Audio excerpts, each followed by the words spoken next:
dia, oficialmente. É, como eu estava, né, conversando num bate-papo informal antes de iniciar formalmente essa aula, eu vou fazer uma breve revisão sobre o conteúdo de prazos, atos e termos processuais, e o conteúdo da nossa aula hoje é petição inicial. Inclusive, eu peguei Super Mega Max leve com estudo dirigido, fiz uma única pergunta no estudo dirigido, que a pergunta é a seguinte: quais são as informações que devem constar obrigatoriamente em uma petição inicial? Então, prestando bem atenção à aula de hoje, certamente vocês vão acabar a aula com o conteúdo suficiente para que, em 5 linhas, vocês consigam responder esse estudo dirigido.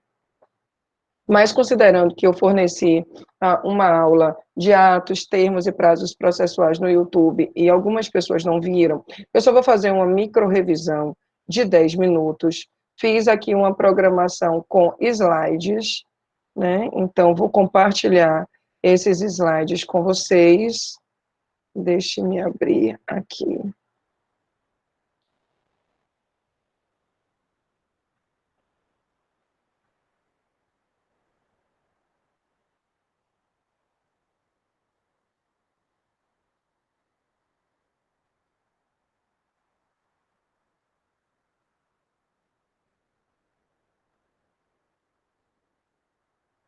Já era para eu ter deixado aberto, né? Mas tudo bem. Faz parte. A pessoa acordou 5 horas da manhã para fazer slide, porque não dá tempo fazer antes. Agora.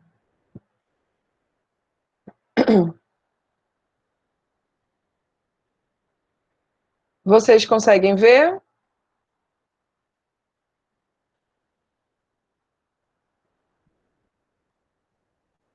Conseguem, gente?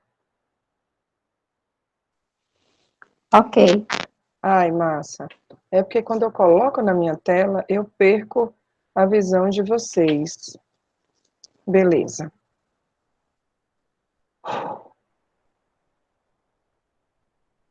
Eu vou pedir, então, que vocês usem, diante de uma necessidade, o áudio, para que eu não deixe passar alguma pergunta importante sobre o conteúdo, porque quando eu visualizo os slides, eu perco um pouquinho esse conteúdo dos chats.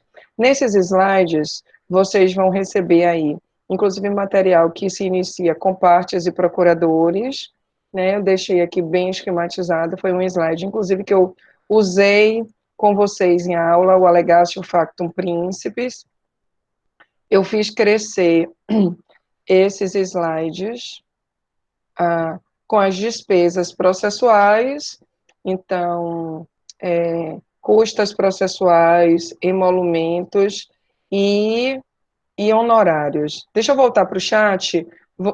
Vocês viram essa aula de custas processuais, emolumentos e honorários periciais e advocatícios? Viram? Ótimo, que bom. De qualquer forma, quem não viu, eu me organizei para fazer o seguinte: semana que vem, na aula, a gente vai reservar uns 30 minutinhos para eu responder com vocês, dar o gabarito, vou corrigir, dar o retorno a todos vocês que me mandaram os estudos dirigidos. Mas farei uma correção em sala de aula de todas as perguntas de estudos dirigidos que eu já fiz até hoje, até a aula de hoje. A gente faz isso na semana que vem. De qualquer forma, funcionará bastante para uma espécie de revisão sobre os conteúdos para as questões da prova. É claro que eu não vou ficar baseando só nessas informações, mas pelo menos vocês vão ter de mim os esclarecimentos se alguém ficou com dúvida sobre alguma pergunta que eu fiz. Fiz perguntas muito objetivas, muito, digamos assim, básicas, mas mesmo assim faço questão de fazer a devolutiva com vocês. Vamos lá. Atos, termos e prazos processuais. Vocês sabem que existem diversos atos processuais. Atos que envolvem a comunicação entre o juízo e as partes. E, nesse sentido, vocês aprenderam os conceitos lá no processo civil de notificação, intimação e citação. Quero só fazer uma observação importante para o processo do trabalho, que é o seguinte: quando nós distribuímos a reclamação trabalhista, através, inclusive, do sistema virtual de processos, que é o PJE, né, o Sistema Judiciário de Processos Eletrônicos, adotados pela Justiça do Trabalho, essa distribuição será supervisionada por servidores da Justiça do Trabalho, que trabalham no setor da distribuição. Eles vão acompanhar quais foram os processos distribuídos e eles vão fazer imprimir uma comunicação ao reclamado para que essa comunicação seja enviada pelos correios e o reclamado receba esta informação de que, em face dele, Joãozinho propôs uma reclamação trabalhista. Lá na seara civil, você sabe que depois que os autos são distribuídos, vai concluso ao juiz e o juiz manda comunicar o réu através da ordem de citação. Aqui no processo do trabalho, esse procedimento que eu acabei de dizer, acerca da necessidade de comunicar ao reclamado que contra ele existe uma reclamação trabalhista, não é comandada pelo juiz. Não é comandada pelo juiz. É feito tal diligenciamento pelos servidores que trabalham no setor da distribuição. Então, esse ato de comunicação não vai, tecnicamente, ser chamado de citação, porque você lembra que no processo civil, quem cita é exclusivamente o juiz. Por isso, a gente diz que o reclamado será notificado. Inclusive, quem faz prática trabalhista já obteve de mim essas informações. Só que essa notificação do reclamado é alimentada de poderes especiais.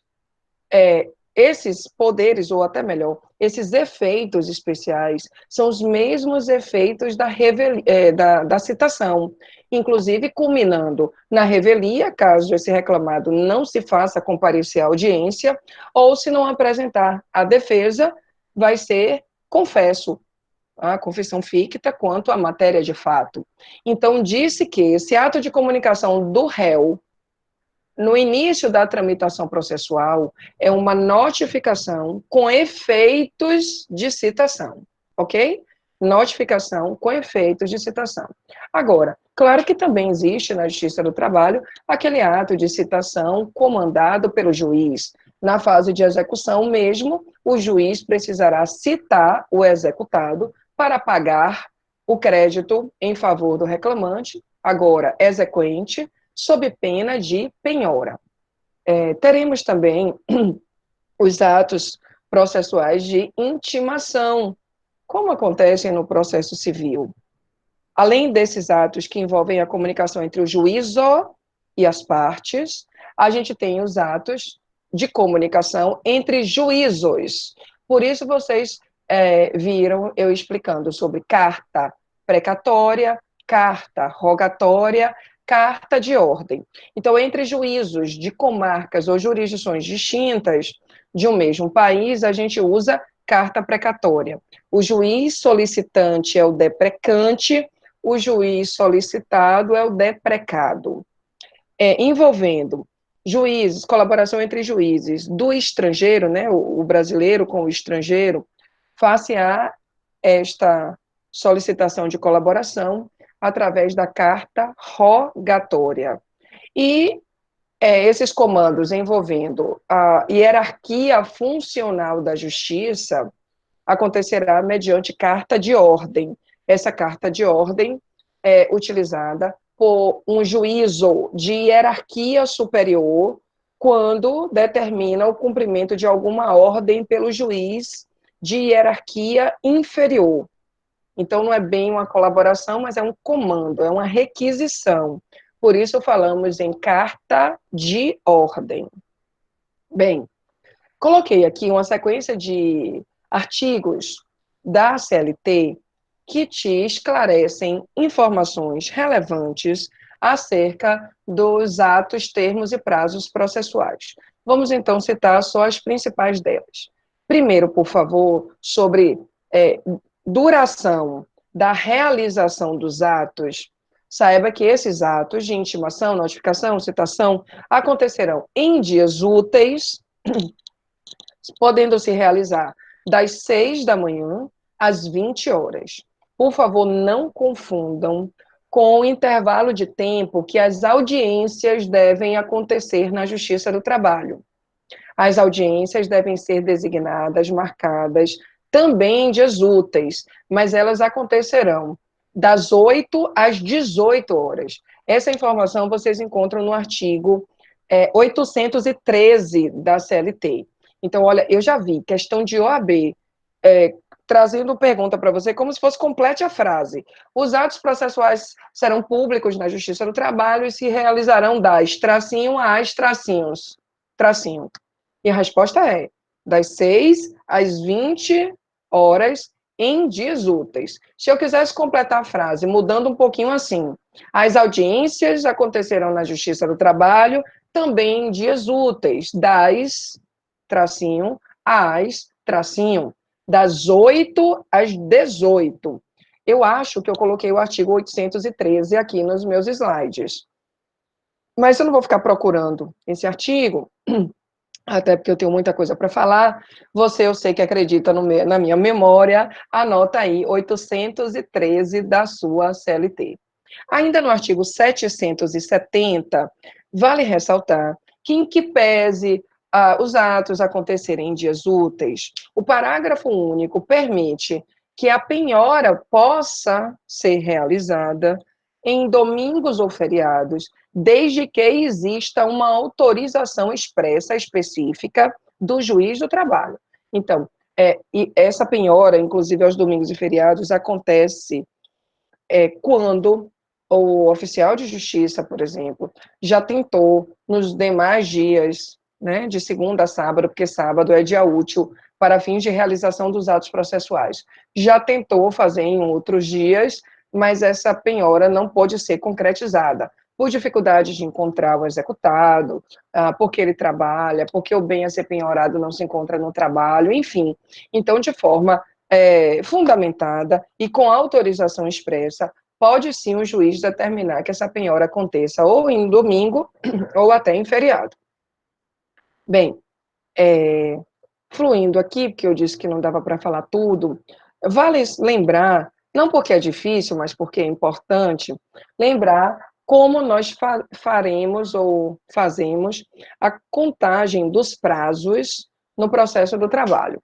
Na verdade, a partir da reforma trabalhista, Lei 13.467, esses prazos passaram a ser contados de forma idêntica à contagem dos prazos no processo civil.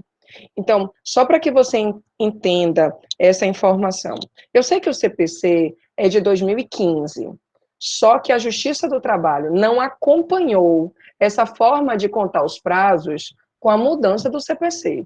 Então, o CPC mudou em 2015, de 2015 até a reforma trabalhista, isto é, até 10 de novembro de 2017, continuamos a contagem dos prazos em dias corridos.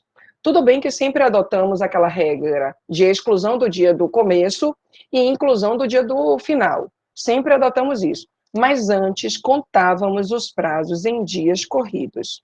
Só com a reforma trabalhista, nós passamos a adotar o mesmo critério de contagem de prazos em dias úteis.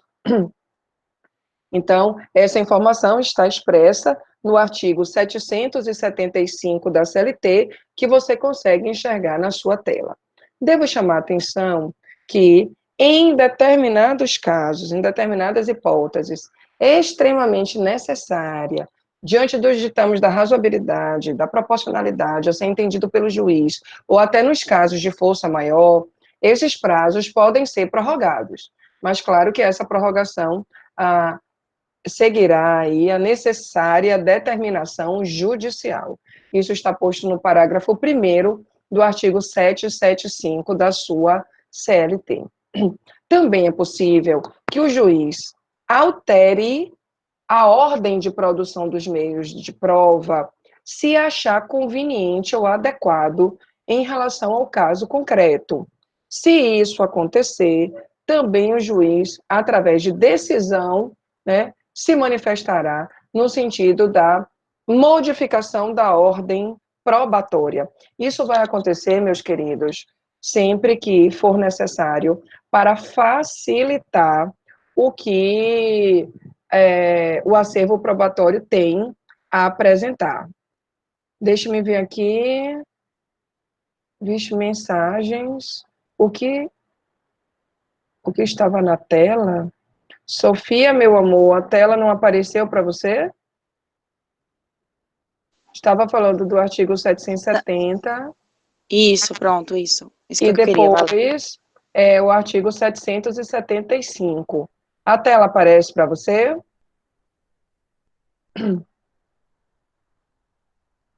Sim? Ótimo. Eu estou perguntando isso porque quem estava comigo ontem em prática trabalhista viu o fiasco. O sistema caiu, foi uma miséria, eu não ouvia ninguém, e por isso que de vez em quando eu preciso de um retorno de vocês para não ficar falando sozinho aqui. Já basta fazer tudo que eu não gosto. Dar aula sentada, estou eu aqui há 3 semanas sentada. Dar aula sem salto, estou eu aqui há 3 semanas sem salto. Dar aula sem aluno, dar aula para frente do computador, uma miséria isso. Mas até que eu estou indo bem. Massinho não aparece para mim aqui, a autorização para Jerônimo, não. Eu estou na tela agora, eu tinha autorizado ele antes. Não aparece para mim. Pede para ele sair e entrar de novo, que pelo menos quando o aluno quer entrar, eu ouço um barulhinho assim, plim, plim, aí eu volto para a tela para autorizar a galera. Mas pede para ele entrar, para ele sair e entrar, se for o caso. Fechar tudo e voltar. Eu vou voltar para minha tela. Qualquer coisa, vocês me chamam no áudio para eu não deixar de acompanhar vocês. Então, eu estava falando dos prazos processuais, que agora são computados igualzinho ao processo civil. Eu ontem peguei 100% da turma de processo do trabalho num exemplo que eu dei, então vou falar para vocês, para que vocês não se enrolem diante disso. E eu já estou dizendo que aqui é quase que a entidade que vos fala em pré-prova, se liguem então e não sejam nem afoitos nem precipitados na resposta. Quem estava à noite assistindo a aula de processo do trabalho, fique quietinho, não responda não, porque eu quero ver quem ainda não ouviu a resposta, se consegue acompanhar o raciocínio. Veja bem, vamos imaginar, nessa história de contar os prazos, e que o início da contagem do prazo exclui o dia do começo e inclui o dia do final. Deixa eu voltar para o chat, porque vocês vão me responder pelo chat. Imagine a hipótese que não temos mais coronavírus, a Justiça do Trabalho está funcionando normalmente e uma sentença foi proferida numa segunda-feira. Na verdade, ela foi publicada na sexta, mas o PJE, assim como os processos virtuais, exigem, conforme a Lei 11.419 de 2006, que é a lei que regulamenta a tramitação dos processos em ambiente virtual. E exige que quando você publique, quando o juiz publica um ato processual, considerar-se-á efetivamente publicado 48 horas depois. Então, considerando que efetivamente foi publicado na segunda, porque a publicação foi na sexta, esperamos até segunda-feira, beleza. Segunda-feira, essa sentença foi efetivamente publicada e você é advogado da empresa que foi condenada a pagar R$150 mil e, em função disso, você vai interpor o recurso ordinário. Interpondo o recurso ordinário, você precisa saber que o prazo para interposição é de 8 dias e que você precisa, dentro desses 8 dias, então, protocolar essa petição de recurso ordinário, porque se você não fizer isso, precluirá a sua oportunidade para recorrer. Se o reclamante também não o fizer, alcançaremos o trânsito em julgado da decisão e a próxima etapa vai ser o cumprimento da decisão proferida pelo juiz e que transitou em julgado. Pois bem, considerando que a publicação foi segunda, efetivamente, que dia é o início do prazo? Respondam aí. Agora só vale quem não me ouviu comentar a resposta. Quem ouviu pode ficar quieto. Segunda-feira foi a publicação efetiva. Que dia inicia-se o prazo? Já sei que com essa pressão que eu estou fazendo, ninguém vai responder. Vai ficar tudo com medo. Ah, começaram. Terça, segunda, terça. Aí, quem tiver doido já vai botando quarta, quinta, sexta. Um dia vai ser.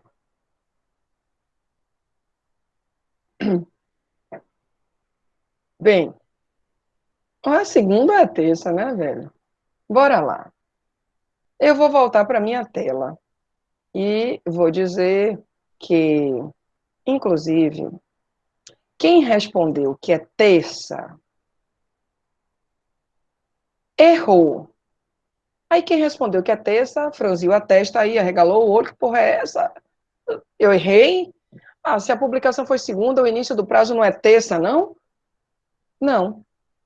É que o seu cérebro se acostumou a ouvir início da contagem do prazo. Coloque no seu caderno uma observação enorme. Início do prazo é diferente de início da contagem do prazo. Quem respondeu terça não é porque não sabia, não. É porque processou no juízo que a professora Bruna estava perguntando qual o dia que se inicia a contagem do prazo. Mas eu perguntei início do prazo. Se a contagem do prazo, você me respondeu que começa terça porque você excluiu o dia do início. O dia do início do prazo tem que ser segunda. E quando você exclui segunda-feira, o dia do início, aí você começa a me dizer que a contagem do prazo se inicia na terça. Então, tenha muito cuidado com essas perguntas, porque são perguntas bobinhas, mas que te colocam numa cilada enorme, porque de tanto você querer se depreender em face de como será, ou a partir de quando será o início da contagem do prazo, aí, bom, se eu não tivesse feito essa pressão, perguntasse naturalmente, acredito que quase todo mundo ia mesmo de vez responder terça. Então, vou repetir. O início, eu não perguntei início do prazo. Aliás, desculpa, eu não perguntei início da contagem do prazo. Eu perguntei início do prazo. Eu disse assim, se a publicação aconteceu na segunda-feira, que dia é o início do prazo? O início do prazo é segunda, só que, de fato, eu começo a contar os prazos na terça, porque eu excluo o dia do início. Eu excluo o dia do início e digo que o primeiro prazo para fins de contagem é terça. Por isso que você não pode confundir início do prazo com início da contagem do prazo. E eu estou dizendo isso de uma forma muito, digamos assim, devagar, porque todo mundo sabe contar prazo.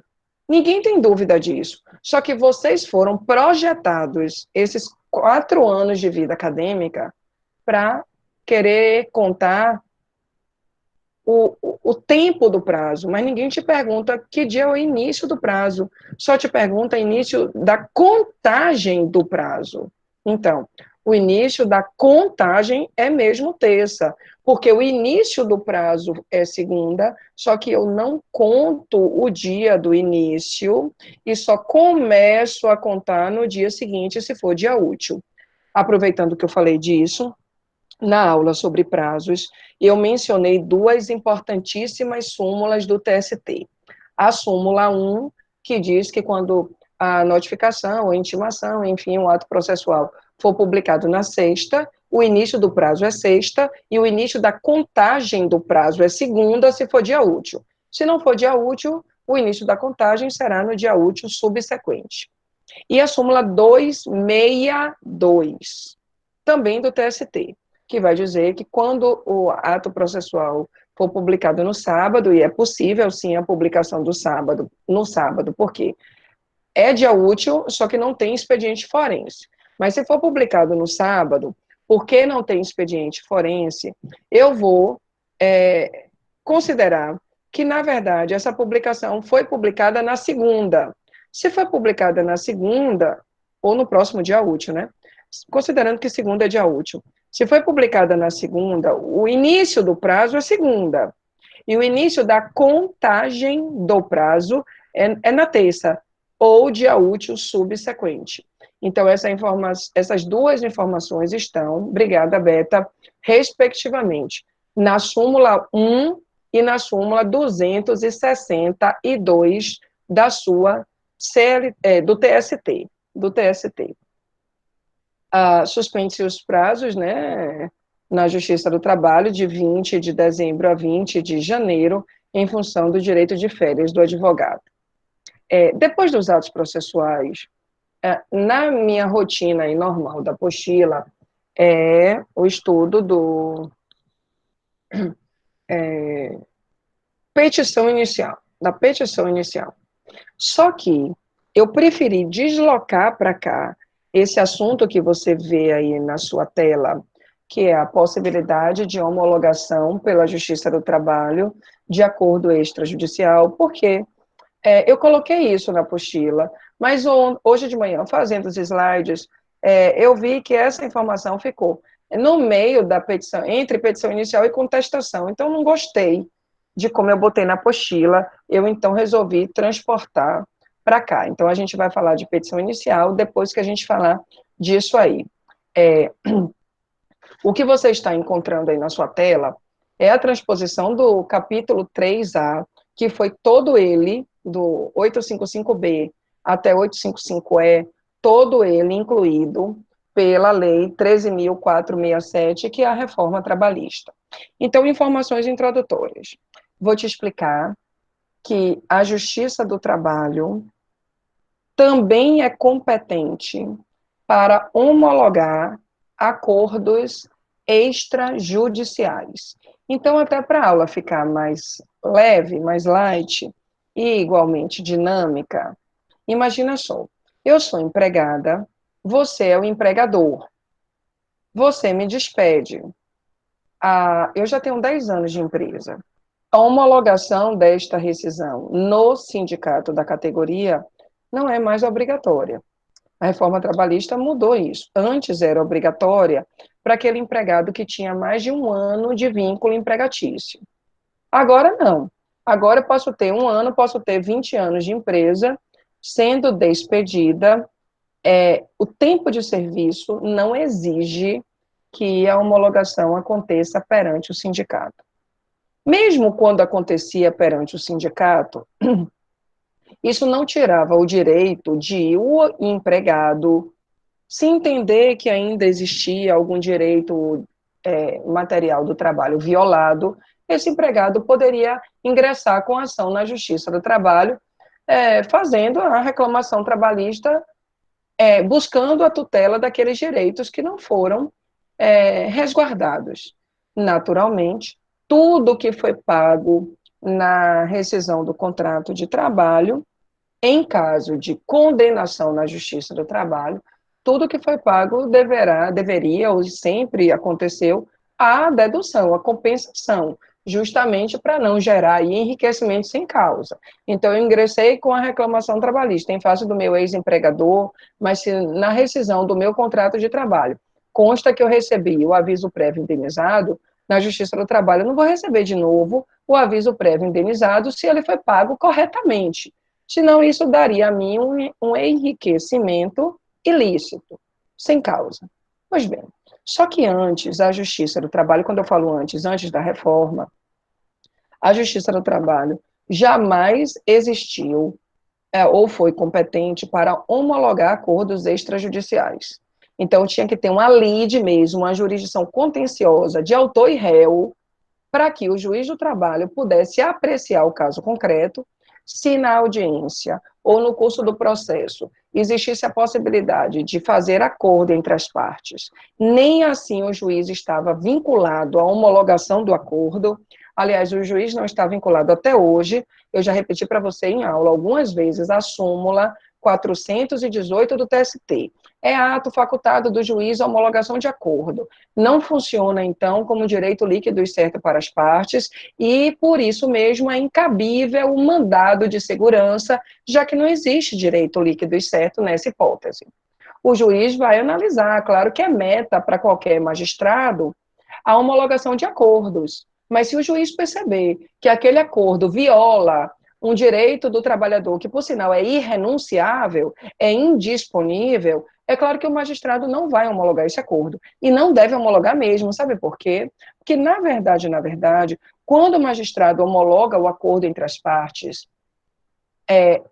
essa decisão faz resultar coisa julgada instantânea, ou seja, automaticamente acontece o trânsito em julgado da decisão, que é a sentença homologatória de acordo, não podendo, portanto, as partes discutirem mérito desta decisão através de recurso.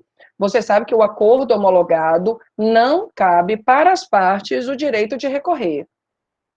Então, antes da reforma trabalhista, a Justiça do Trabalho não admitia qualquer forma de homologar acordos extrajudicial. Então, até a homologação no sindicato, se fosse o caso, era discutido através de uma jurisdição contenciosa. Beleza.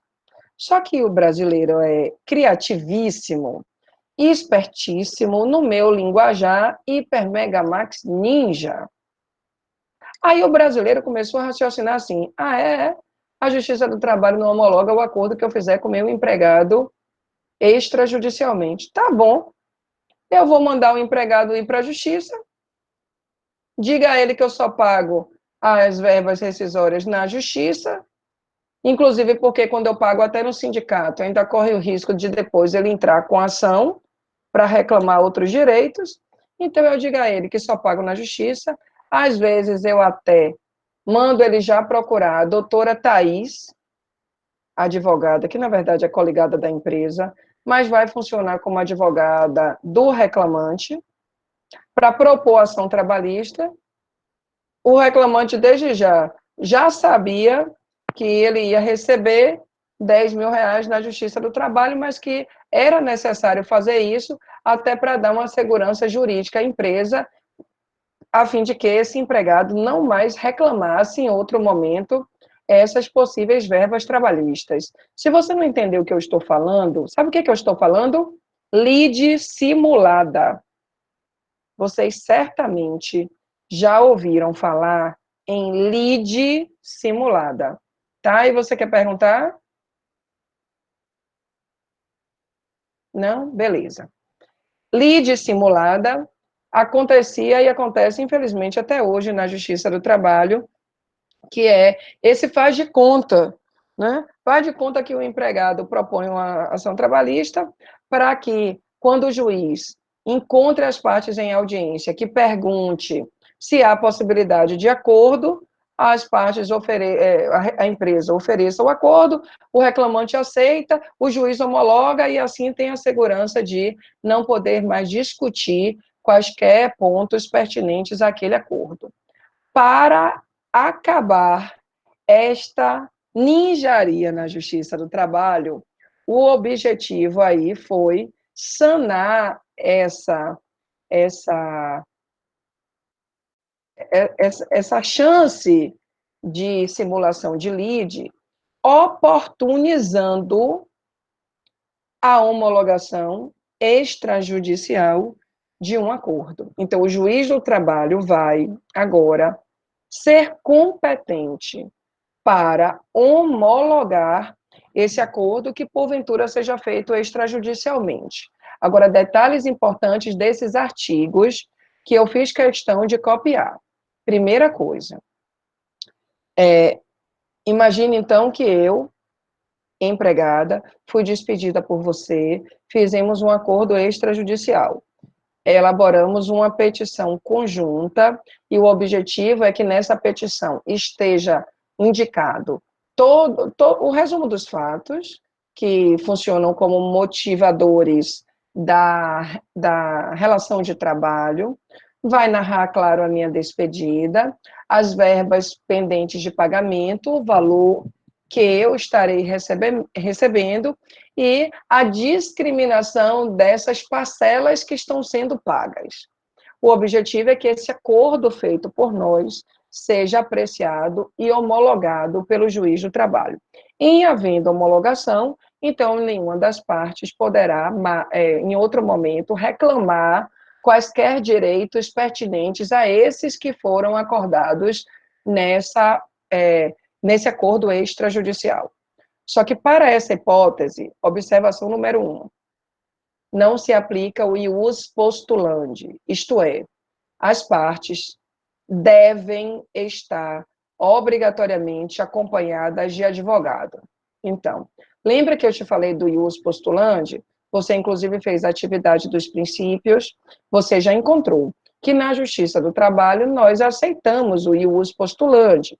Isso está no artigo 791 da CLT. Você também achou a informação, e eu até mencionei nas nossas aulas presenciais, eu mencionei que eu detesto o ius postulandi, e mencionei também que em que pese o artigo 791 da CLT indicar que os empregados e os empregadores podem atuar na Justiça do Trabalho desacompanhados de seus advogados até o final, é necessário que você case esse artigo 791 com a súmula 425 do TST. É que a súmula 425 da CLT apresenta hipóteses em que são inadmissíveis o ius postulandi. Na literalidade da súmula 425 do TST, o que você encontra é o seguinte: o ius postulandi é aplicado nas esferas ordinárias, isto é, até o TRT. Então, lembrando daquela pirâmide, eu tenho varas do trabalho embaixo, no meio eu tenho um TRT. Da decisão do juiz do trabalho, cabe recurso para o TRT. Esse é um recurso que nós chamamos de recurso ordinário. Então, até se eu, desacompanhada de advogado, quiser interpor um recurso ordinário para o TRT, eu posso. Até o TRT se aplica o ius postulandi. Prestem atenção a esse detalhe, porque isso nem nos juizados especiais se aplica. Você lembra que no juizado especial, nós aceitamos o ius postulandi, ou seja, permitimos que a parte esteja desacompanhada de advogado para as ações cujo valor não superam 20 salários mínimos, não é? Mas ainda que o valor da causa não supere 20 salários mínimos, se alguém quiser recorrer, o autor quer recorrer, não tinha advogado aí até a prolação da sentença, quer recorrer através de interposição do recurso inominado para a turma recursal, vai ter que buscar um advogado, porque em fase de recurso nos juizados especiais, não se admite a capacidade postulatória da parte. Então, veja que nesse aspecto, digamos que puro e utópico, a Justiça do Trabalho contribui mais do que os juizados para o acesso à justiça. Estou falando que essa interpretação provém de um olhar puro e utópico, porque, para mim, o ius postulandi é uma grande cilada processual.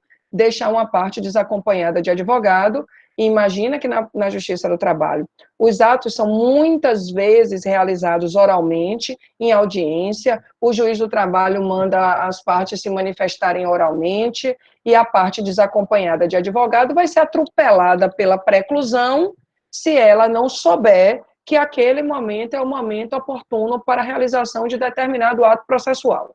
Mas tudo bem, o que importa aqui é que a súmula 425 diz que as partes podem até estar desacompanhadas de advogado até o TRT, mas não cabe ius postulandi para Os recursos destinados ao TST também não cabe ius postulante para as ações rescisórias, ações cautelares e mandados de segurança. Então, antes da reforma trabalhista, nós tínhamos essas 4 hipóteses em que não se aplicava o ius postulante na Justiça do Trabalho. Recursos destinados ao TST, ações rescisórias, ações cautelares e mandados de segurança. Aí veio a reforma trabalhista e trouxe uma 5ª hipótese em que nós não admitimos o ius postulante. Que hipótese é essa?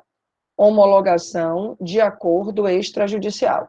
E mais um detalhe que é extremamente peculiar e que eu fiz questão de grifar aí de rosa no seu slide. Parágrafo 1º do artigo 855-B.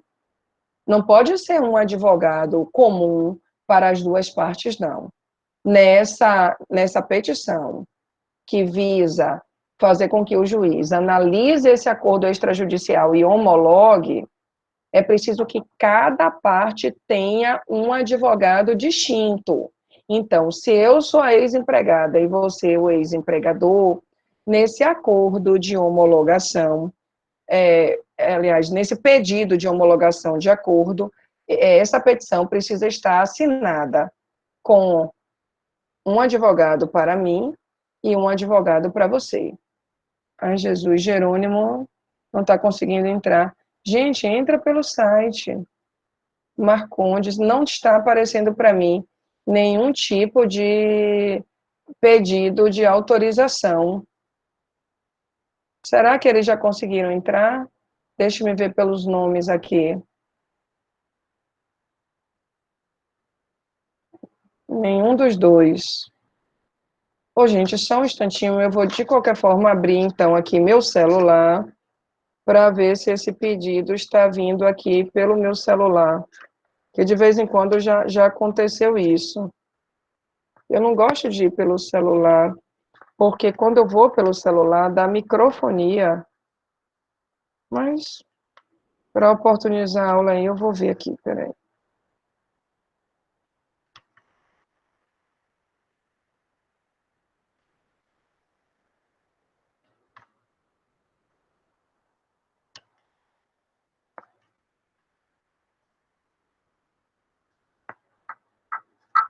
Aí, eita, diabo, aí, tá vendo? A microfonia da miséria.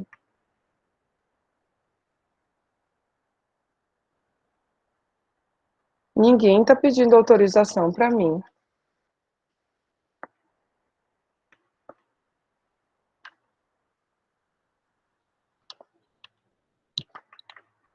Até que eu tô bonitinha. Eu vou sair, viu? Tem ninguém pedindo não, desistiu. É que se eu ficar aqui, aí começa uma microfonia louca.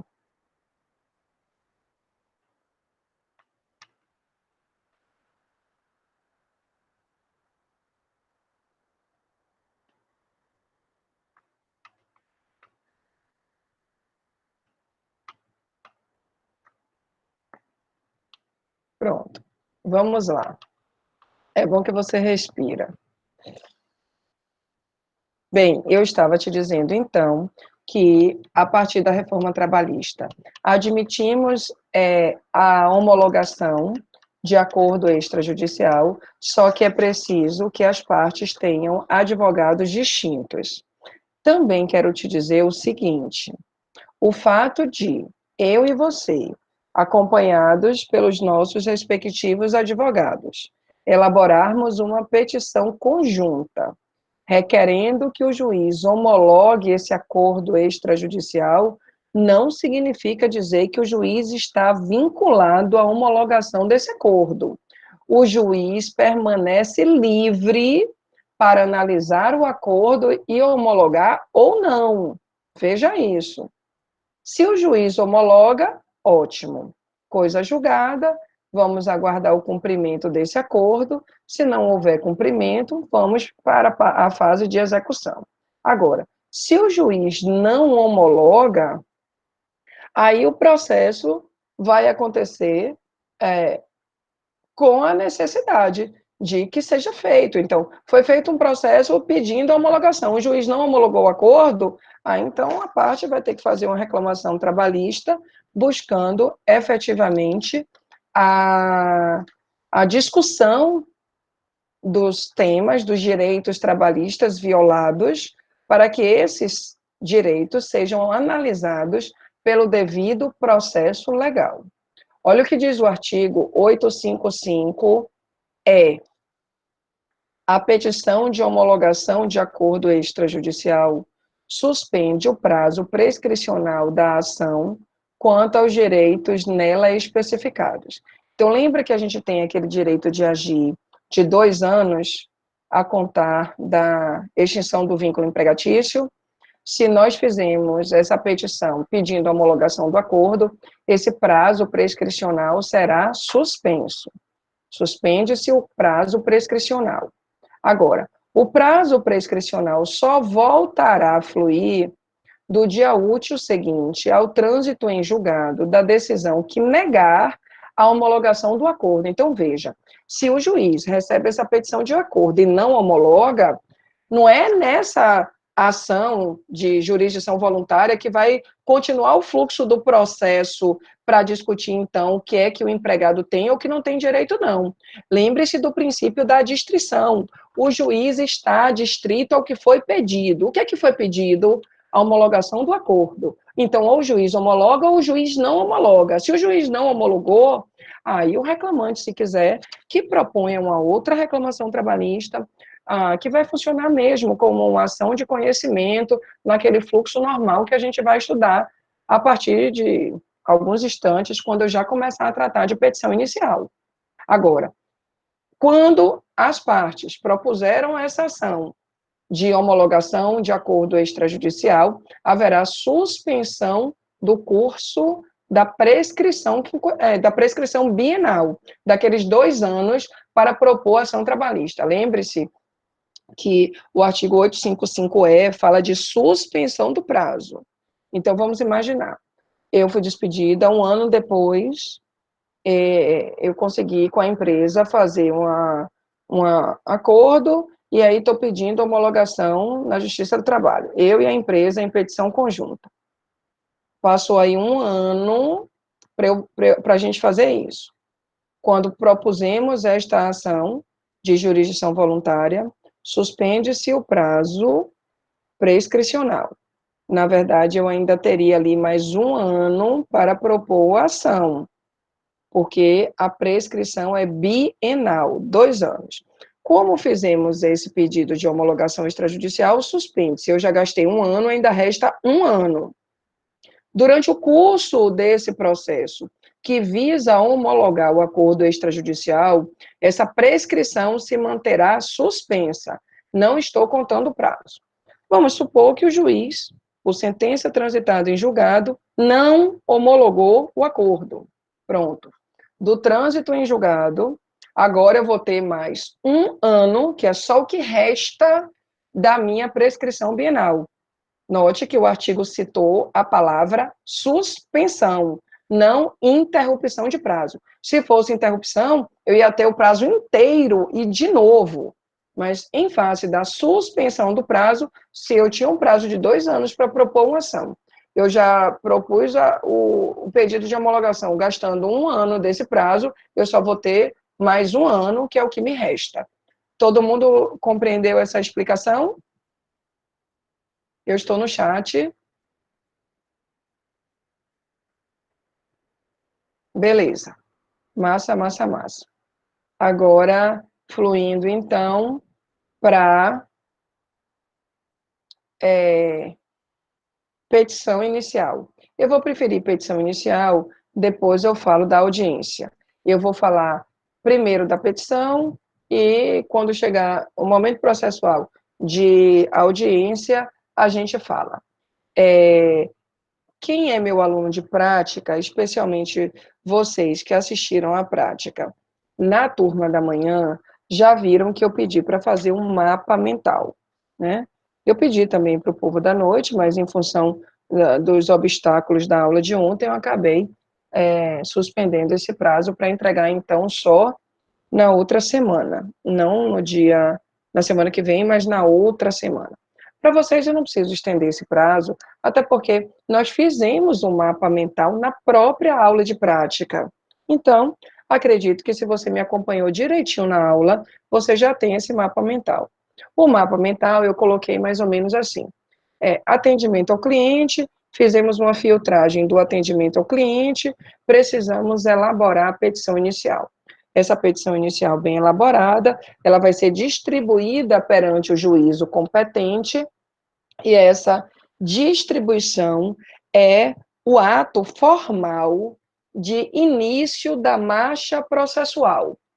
A distribuição da petição inicial faz quebrar o princípio da inércia do Estado juiz. O Estado juiz se manterá inerte até que a parte o provoca. Como é que a parte provoca o Estado juiz? Distribuindo perante o juízo competente a petição inicial. Nesse momento da aula vai ficar muito mais fácil para vocês, que são meus alunos de prática trabalhista. Tem alguém, deixa eu voltar no chat, tem alguém que porventura não fez ou não está fazendo prática trabalhista? Elane. Beleza. E Bruninho e Anderson. Ótimo. Ellen. Então, pronto, já tem um, já é suficiente. Eu vou, então, detalhar algumas coisas que o pessoal da prática já sabe, mas que vocês aqui do processo também precisam saber. Para o povo da prática, vai funcionar como uma revisão. Nunca é demais. Bem, como é essa petição inicial no processo do trabalho? Só quero fazer um esclarecimento que o objetivo dessas informações pertinentes à petição inicial não visam te instrumentalizar a estar apto a fazer uma petição inicial, mas só saber o conteúdo que deve ser posto em uma petição inicial, porque fazer propriamente a petição inicial, nós vamos cumprir essa missão lá na disciplina de prática jurídica 3, tá? Aqui, o propósito não é te deixar apto a elaborar propriamente uma petição, é saber o que é que eu preciso colocar nela.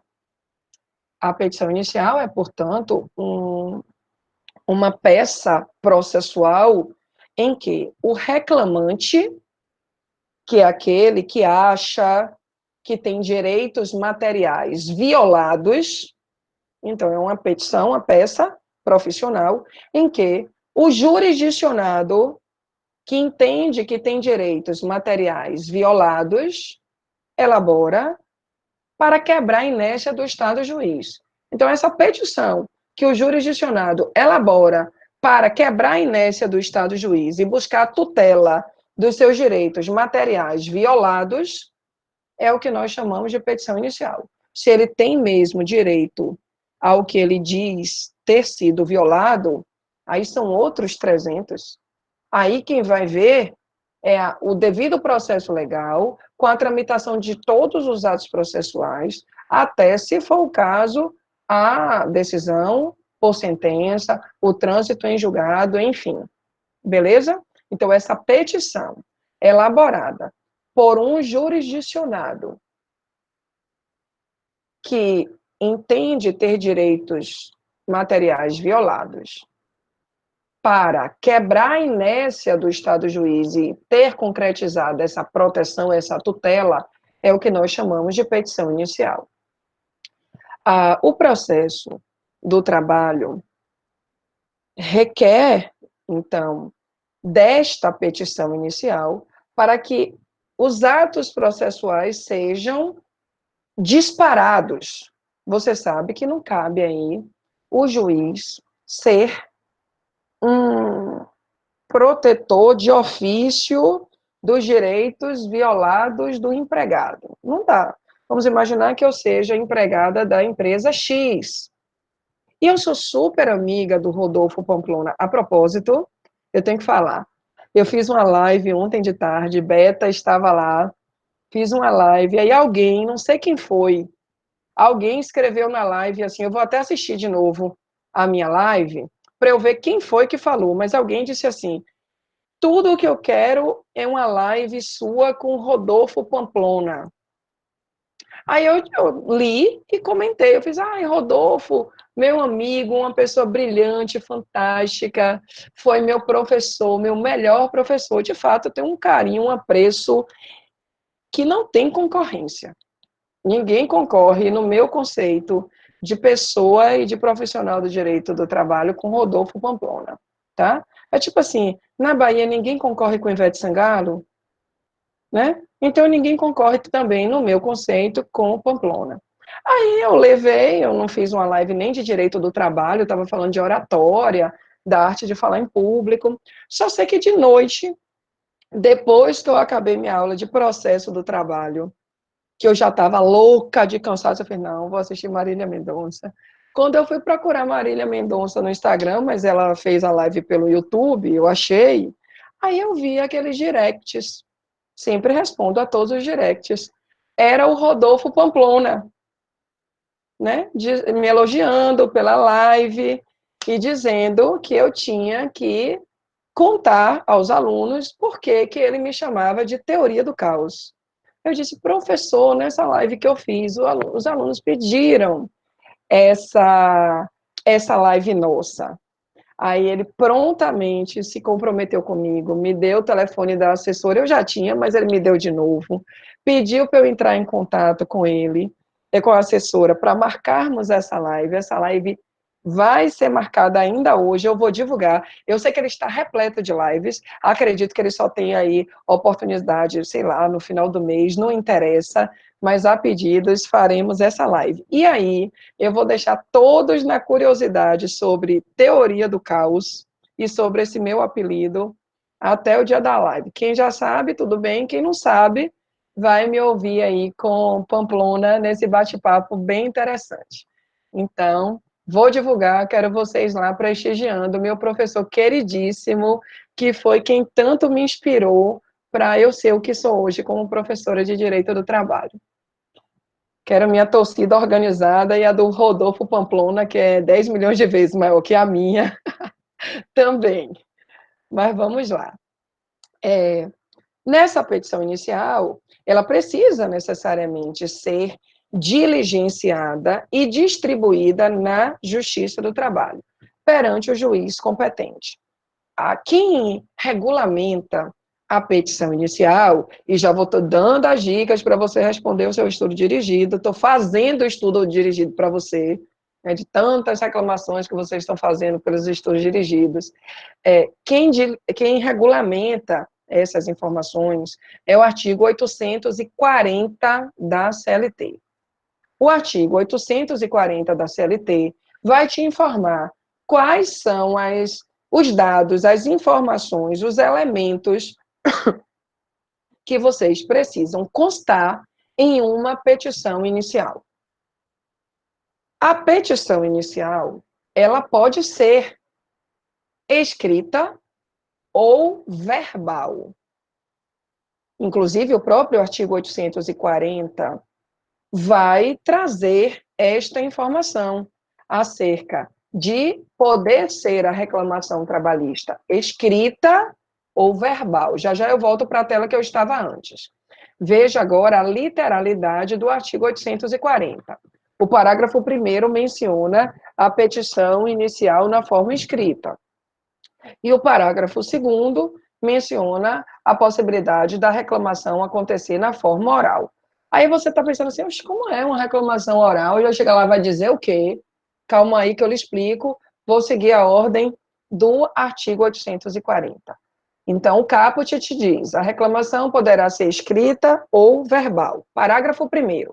Sendo escrita, a reclamação trabalhista deve conter, olha a resposta do estudo dirigido, deve conter a designação do juízo, a qualificação das partes, a breve exposição dos fatos de que resulte o dissídio, os pedidos, esses pedidos não podem ser genéricos, os pedidos devem ser certos, determinados e líquidos, isto é, quantificados, com a indicação do seu respectivo valor. E ainda essa petição inicial deve constar a data e a assinatura do reclamante, se tiver no ius postulandi, ou do seu advogado, se tiver aí essa capacidade postulatória profissional. Voltando um pouquinho para os slides que eu estava antes, eu, então, peguei isso aqui, ó.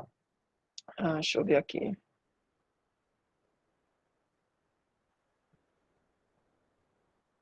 Peguei aqui esses requisitos da petição inicial, que inclusive eu copiei da sua apostila. Eu extraí essas informações exatamente do parágrafo 1º do artigo 840. Imagine aí, ficticiamente, para os meninos que estão fazendo prática, já elaboraram diversas petições iniciais. Mas ainda para Anderson, para Elane, né, para Ellen, para os meninos que disseram aí que não estão fazendo prática. Pense que você está na frente da tela do seu computador querendo fazer uma petição. Ainda que seja uma petição cível, qual é a primeira informação que você vai colocar? É aquela informação, excelentíssimo senhor doutor juiz, é o endereçamento, é o destinatário da petição inicial, que é o juiz do trabalho. Então, eu vou colocar ao douto juízo da tracinho vara do trabalho da cidade de Salvador, quer dizer, o local da prestação dos serviços pelo empregado, que esse é o local que vai estabelecer o juízo competente para a ação. Estudamos isso no artigo 651 da CLT. Depois eu vou fazer a qualificação das partes. Por exemplo, Isaura da Silva Santos, brasileira, solteira, empregada doméstica, com CPF de número tal, RG de número tal, carteira de trabalho de número tal, NIT, que é o número do PIS/PASEP, número tal, filha da senhora Secundina da Silva Santos e do senhor Astrogildo dos Santos da Luz, residente domiciliada nesta capital na rua do Universo Sem Fim, número 1300, bairro do Cabrobró do Juda, vem perante Vossa Excelência, através do seu bastante procurador, o advogado João Alucinado da Silva Jorge, propor, com base no artigo 840 e seguintes da CLT, reclamação trabalhista em face da empresa Fim do Mundo Limitada, pessoa jurídica de direito privado, inscrita no CNPJ de número, meu contrário, localizada na rua do Fim dos Infernos, número 500, bairro do Poço, nesta capital, de acordo com os seguintes fatos e fundamentos jurídicos. Diabo, eu estou na Páscoa falando um bocado de miséria. Me lembrei até do Alto da Compadecida. É o cansaço. O cansaço não me desequilibra emocionalmente, mas me desequilibra mentalmente. Aí o desequilíbrio mental da pessoa vem em forma de exemplos loucos, esdrúxulos, esquizofrênicos, enfim. Mas é bom que você ri, né? Você ri, aprende, a hora passa, fica pensando, eita, alucinada, mas não é. Vamos lá, e todo mundo rindo da minha maluquice. Tá bom. Você não riu, problema seu. Mas eu fiquei inventando essas maluquices aí. Aí quem riu já ri mais ainda com as maluquices que eu falo. Thaís, ô Jesus. Thaís ri, sem eu nem dar risada, imagine. Até falando sério, a Thaís ri. Tem horas que eu tô falando tão séria e Thaís está dando risada. Ai, Jesus, vambora. Bem, então, nesse momento inicial, que eu estou chamando de cabeçalho da minha petição inicial, eu coloquei o endereçamento, a qualificação do reclamante, o tipo da reclamação, da ação, que é reclamação trabalhista, coloquei o nome do reclamado, por isso que nesse tópico 2 do item 5 você está enxergando qualificação das partes. Eu já incluí aí reclamante e reclamado. Disse que eu estava propondo uma reclamação trabalhista de acordo com os seguintes fatos e fundamentos jurídicos. Aí eu vou fazer, propriamente, a narrativa dos fatos. Naturalmente, se eu tiver preliminares para suscitar, exemplo, a preliminar mais famosa e mais corriqueira é o pedido de justiça gratuita. Então, eu vou falar a preliminar da concessão da justiça gratuita. Requer a concessão dos benefícios da justiça gratuita, porque a pessoa é desgraçada na forma da lei do bolso, enfim, vai colocar lá tudo pedindo essa isenção do pagamento das custas. É a preliminar mais corriqueira que a gente encontra na Justiça do Trabalho. Lembrando que a miserabilidade para o processo do trabalho é garantido para aquele que ganha até 40% do teto do RGPS. Só para lembrar, o Regime Geral de Previdência Social atualiza os seus tetos, né, os valores máximos todo ano, todo mês de janeiro. Esse ano, a atualização trouxe para o teto o importe de R$ 6.101,06. Então, 6.101, 40% disso, né? 6 vezes 4, 24, é R$ 2.404,24. Então, R$ 2.404,24 é os 40% desse teto. Veja que é pouco mais do que 2 salários mínimos, que é o parâmetro utilizado pela Justiça Comum. Na Justiça Comum, a gente não utiliza essa pobreza para aquele que ganha até 2 salários mínimos. Na Justiça do Trabalho é um pouquinho mais. Nosso parâmetro é 40% do teto do RGPS. Então, aqui a gente abriga mais pobres, digamos assim, do que na Justiça Comum. Claro que também existe a possibilidade de, se um reclamante, mesmo ganhando mais do que esses 40%, se fizer a demonstração de que tem tantas despesas, de formas que o pagamento das custas prejudicará o seu sustento e o da sua própria família, ele pode fazer essas demonstrações, né, juntar todo em imposto de renda, despesas diversas, e se o juiz entender aí convencido pelas demonstrações, considerar também a ele a gratuidade da justiça. Bem, então, além disso, depois das preliminares, se houver, pode fazer outra preliminar, são diversas, né? Só estou dando exemplo. Outra preliminar se houve tentativa de acordo extrajudicial e não foi possível, se buscou a comissão de conciliação prévia, mas não teve acordo, lembre-se que não é obrigatório buscar a comissão de conciliação prévia para tentar acordo. Mas se você tentou, teve audiência e não foi possível o acordo, você pode abrir uma preliminar dizendo que você esgotou as tentativas extrajudiciais para a solução do conflito, mas todas elas foram infrutíferas. E aí você vai efetivamente narrar os fatos, trazer os fundamentos. Confesso que eu coloquei fatos e fundamentos jurídicos do pedido, porque eu estou ensinando para estudantes de direito que talvez amanhã serão advogados.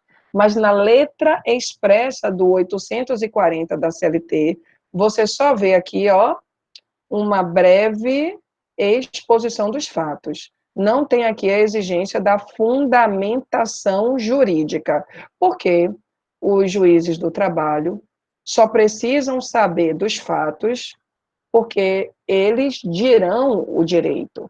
Então, aquela petição boba, de encheção de linguiça, de 50 páginas, narra os fatos em 1,5 páginas, e 48 páginas é só copiando e colando artigos de lei, súmulas e OJs e o diabo a 4, e mais 1 página de pedidos. Tudo supérfluo, essa parte aí do direito, não sei para quê, ninguém lê. Se facilitar, nem o estagiário do juiz lê, quanto mais o juiz ou o assessor, enfim, ninguém lê. Então, não precisa colocar do direito. Agora, se você está fazendo OAB, claro que quando você estiver elaborando uma petição inicial, você vai narrar os fatos, alimentando esses fatos da fundamentação correspondente. O pessoal de prática já avançou nesse desafio, já sofreram bastante comigo, mas já superaram isso, nós estamos finalizando contestação já para ir para recursos. Quem não fez ainda a prática, vai ainda ter esse momento da sofrência, mas do aprendizado também. Bem, já cumprindo essa missão, então, sobre o parágrafo 1º, eu já posso fluir para o parágrafo 2º. Estou lendo aí, é possível uma reclamação verbal. Essa reclamação verbal será reduzida a termo com 2 vias assinadas, datadas e assinadas, observando no que couber o parágrafo 1º. Mas me diz aí, como é que acontece essa petição? A reforma trabalhista até tirou essa história de 2 vias, por isso, aliás, a reforma trabalhista deveria ter tirado essas 2 vias, porque agora é tudo pelo PJS, eu até repetido, eu vou consertar depois, tirar um. Mas não tirou, não. Largou aí, mexeu nesse artigo 840 para exigir a quantificação dos pedidos, mas não tirou essa história de 2 vias. Hoje a gente não tem mais as vias impressas da reclamação, porque fazemos tudo pelos processos judiciais eletrônicos. Mas deixa eu explicar essa reclamação verbal, depois eu ainda quero fazer algumas observações, casando, então, tanto o parágrafo 1º quanto o parágrafo 2º. Olha, se você fizer o teste de ir lá na Justiça do Trabalho,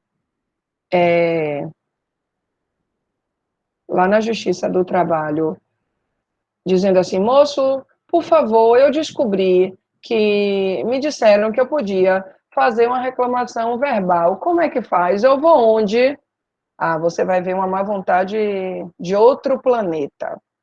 Vão dizer, não, procure o NPJ da Universo, eles atendem de graça, ou procure o sindicato da sua categoria, enfim, alguém vai tentar tirar aquela pessoa que pergunta dali da Justiça do Trabalho. Entretanto, se você encontrar um filho de Deus que siga os mandamentos seletistas dentro da pureza do Instituto e com a boa vontade, o servidor vai ter que te dizer assim, moço, o senhor vai ali no setor da distribuição, lá no comércio, no térreo, tem um setor da distribuição, onde trabalham esses servidores que eu falei, que ficam acompanhando em tempo real as distribuições feitas pelo PJE, justamente para imprimir a notificação e enviar para o reclamado.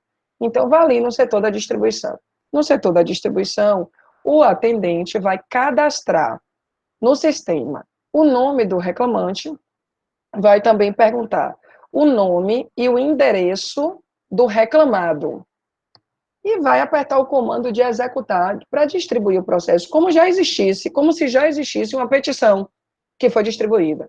Então, vai ver lá o nome das partes, distribui o processo.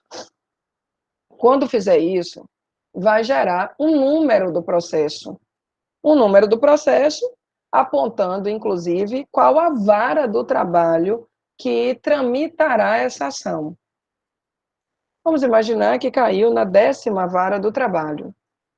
Isso significa que o empregado reclamante terá o prazo de 5 dias para se dirigir ao cartório da vara, daquela 10ª vara do trabalho, e reduzir a termo esta reclamação. Então, ele vai chegar lá com o papel da distribuição, na verdade, já houve a distribuição da ação, mas não tem propriamente a narrativa dos fatos. Então, por que faz isso? Porque ele não poderia simplesmente escolher qual a vara do trabalho iria tramitar o seu processo. Não, eu quero Rodolfo Pamplona, porque eu já ouvi dizer que esse cara é o melhor juiz do mundo, então eu vou para a 32ª vara. Eu não posso fazer isso, porque isso viola o princípio do juiz natural. Lembram disso? As ações precisam ser distribuídas por sorteio. Então, esta diligência feita pelo setor da distribuição visa obedecer e, portanto, não violar o princípio do juiz natural.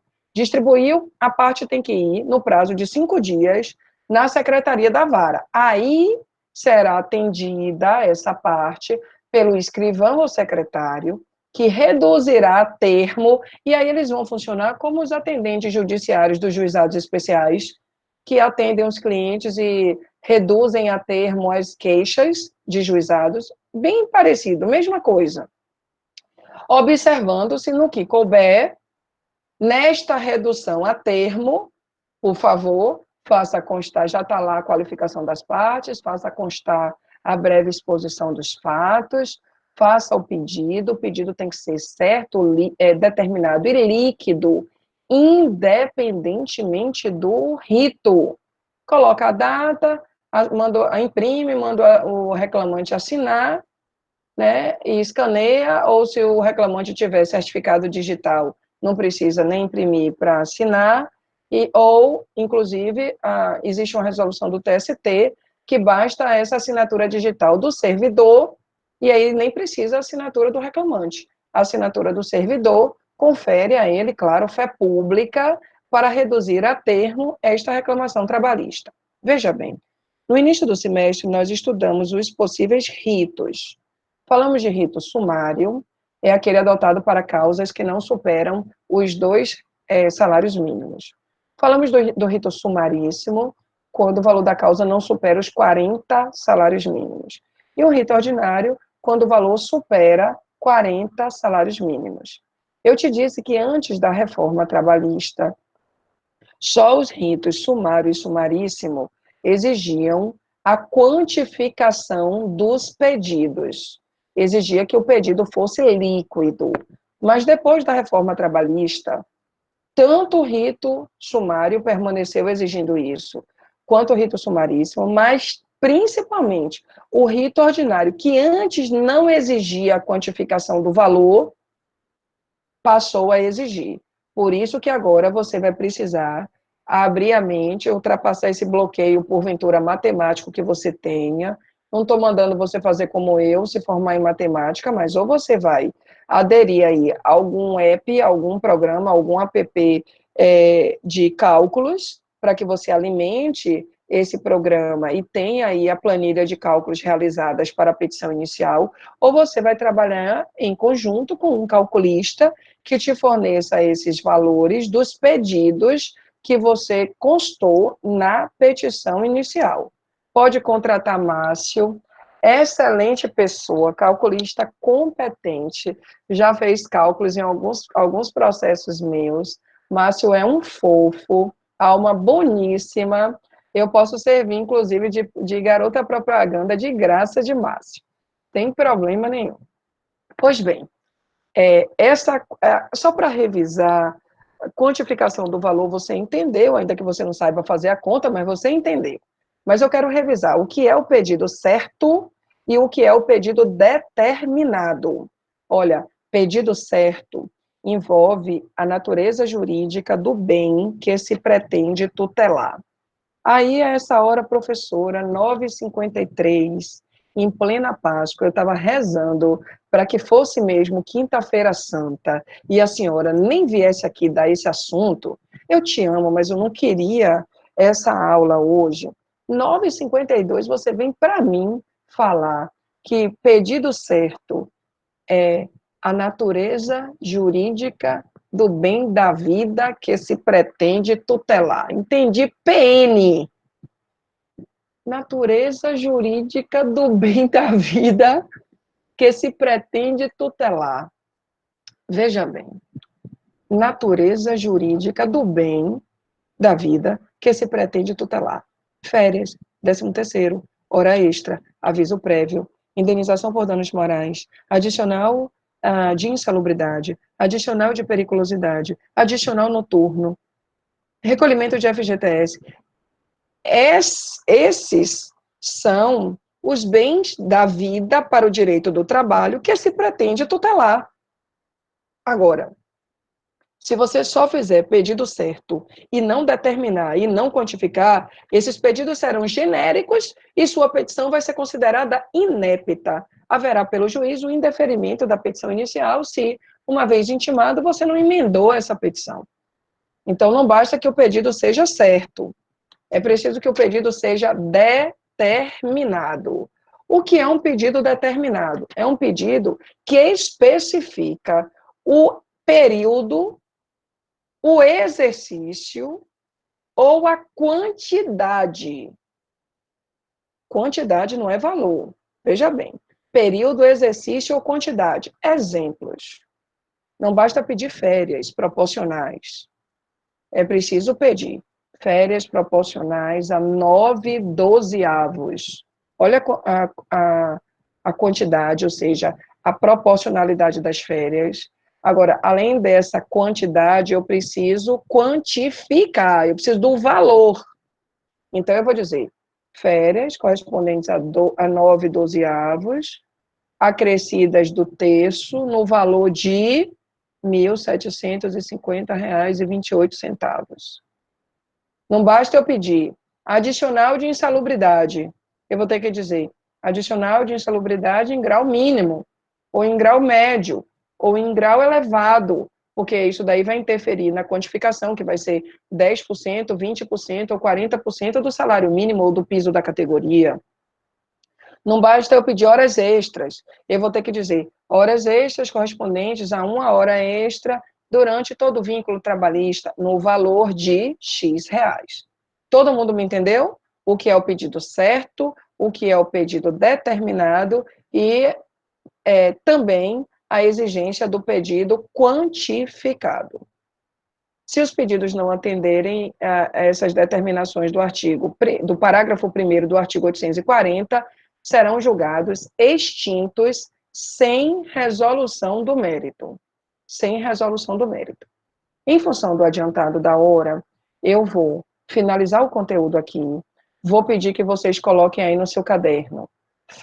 Parou no artigo 841. Isso vai me ajudar. Essa apostila, eu vou postar ainda hoje, mas eu quero fazer a seguinte observação com vocês.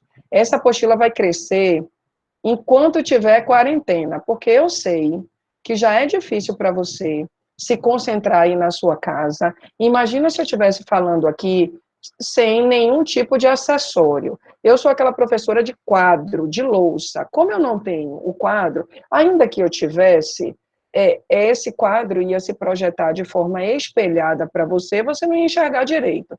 Então, eu transformei o PowerPoint em minha louça. Vou ceder esse material. Só que aí eu vou crescendo esses slides. Então, eu vou postar para você, mas sei lá, daqui a uma semana eu vou postar o mesmo arquivo.